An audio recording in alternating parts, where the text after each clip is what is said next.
ठंड का मौसम था, बाग हरियाली से दमक रहा था। तभी बादशाह अकबर ने सभापतियों को बाग में दरबार लगाने का हुक्म दिया। हुक्म की तालीम हुई और पूरा दरबार अकबर और बीरबल बाग में बैठे। अकबर के आदेश पर बीरबल सभा में न्याय का कार्य देख रहा था। कई लोगों की न्याय याचिका सभा में पढ़ी गई, जिनका बीरबल ने अपनी सूझबूझ से न्याय किया। लगभग सारी याचिकाएं पढ़ी गई। इस न्याय के कार्य में कई घंटे बीत गए। थोड़ी देर बाद दरबार में एक व्यापारी आया। उसने चोरी की अर्जी लगाई थी कि उसने कहा, एक बार वो दिल्ली गया था, वहाँ उसने सोने का कबूतर देखा। उसके पंख सोने के थे।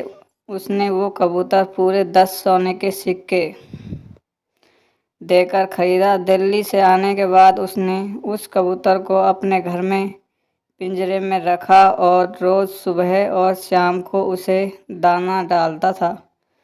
रात्रि को उसने दाना डाला था, लेकिन अगले दिन उसने बाहर जाना था, इसलिए यह कार्य घर के नौकरों को सौंप दिया। जब वह वापस आया तो कबूतर पिंजरे में नहीं था। तब उसे नौकरों पर शक है कि उन्होंने मेरे कबूतर को मार दिया, पर उसके पास उनके खिलाफ कोई सबूत नहीं है। व्यापारी के शक के आधार पर घर के नौकरों को दरबार में लाया गया। उसने कई सवाल पूछे, पर किसी ने कोई उत्तर नहीं दिया। समझना मुश्किल था कि कबूतर को किसने गायब किया। तभी बीरबल उठा और नौकरों के चारों तरफ चक्कर लगाते हुए उसने जोर जोर से हंसना शुरू कर दिया। अकबर ने हंसने का कारण पूछा। तब बीरबल ने हंसी रोकते हुए बोला, महाराज, चोर तो हम सबके सामने ही है।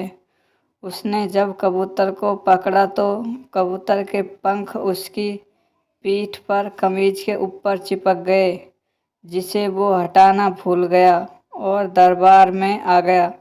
बीरबल की बात सुनकर एक नौकर घबराया और उसने अपने हाथों को अपनी पीठ पर फेर का जानने का प्रयास किया कि क्या उसकी कमीज पंख है।